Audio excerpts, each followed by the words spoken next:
Hello, everyone, and welcome to Through the Wire. We discuss all the hottest stories in sports straight from the headlines. I'm John Paul Salamanca, this is Em Molina, and we're kicking things off for the World Series. And it's a pretty wild one right now. Giants and Royals tied up at 1-1. And Ed, what's struck you about the series so far?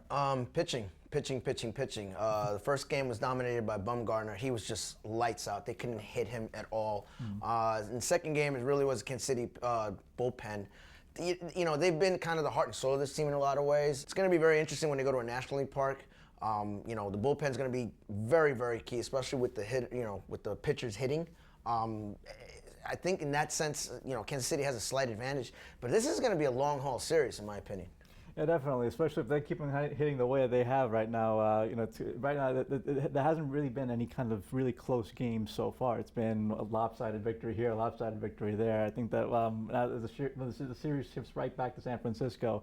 This is where I think the champions' edge and experience kind of comes into play, because with the Giants, they've been there before, 2 World Series titles in the last several years.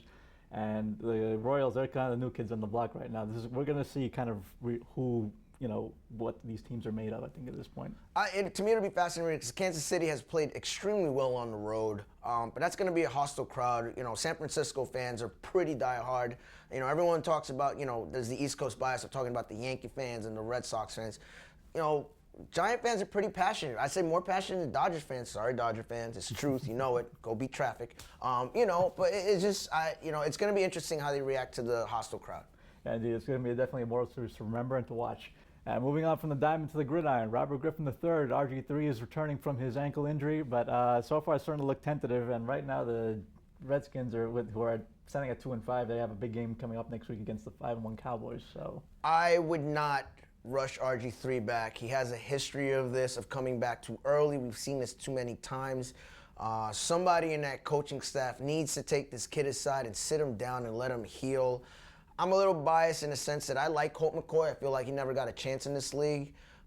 He looked great last week. Why not give the kid a chance and give RG3 a chance to rest up? Obviously, RG3 is your franchise player, but if you got a backup that can get the job done, that's the point of having backups. Obviously, Cousins couldn't pull it off. Colt McCoy did a great job. Go with Colt McCoy, I say.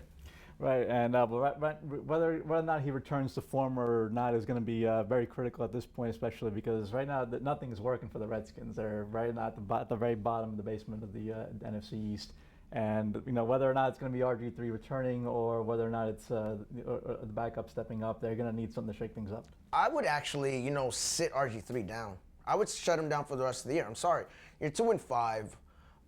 Your chances of making the playoffs are looking slimmer and slimmer. If this guy really is your franchise, you need to take care of him. You've invested a lot of money, a lot of time in this guy. And I understand, you know, he's been hurt a lot. But if he's really your future, if he's the guy that you're going to make the franchise, you might want to consider sitting him out.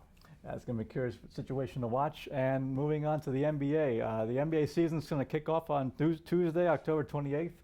And a lot of big changes and shakeups over the summer this time around. But let's take a look at some of the favorites who could possibly be the NBA champions this year. To me, there's only one favorite.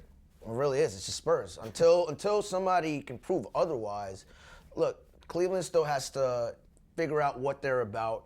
These things take time. We saw that when LeBron went to Miami, that it took a little time to mesh. We can't just assume. This isn't PlayStation. This isn't Fantasy League where you can just insert names in there and make it work. It takes time to get a flow going. You also have a rookie coach. No one's really talking about that. Everyone's just assuming that Cleveland's going to roll all over everyone.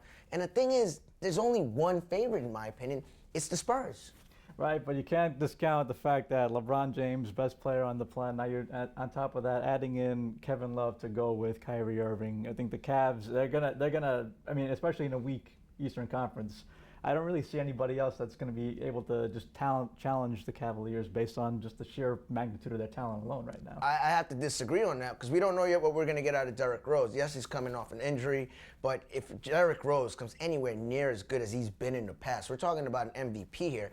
We can't dismiss Chicago. And by the way, this Wizards team, I still feel has one of the best backcourts in the league. The East is pretty weak. There's no denying that. There's really no denying that. But this is why they play the games. You know what I mean? This is why I don't. Cleveland's, definitely the top dog. I don't think that no one's disputing that. But that doesn't mean that it's going to be a runaway either. We got to see what Chicago does. We got to see, what Washington does. There's a lot of basketball we played. 82 games. A lot can happen. Injuries can happen. Ask the Chicago Bulls.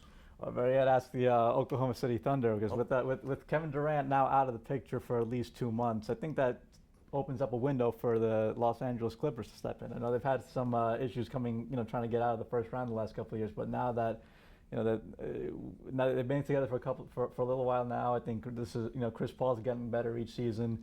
Blake Griffin's gotten better each season, and now with they got better coaching too. Definitely.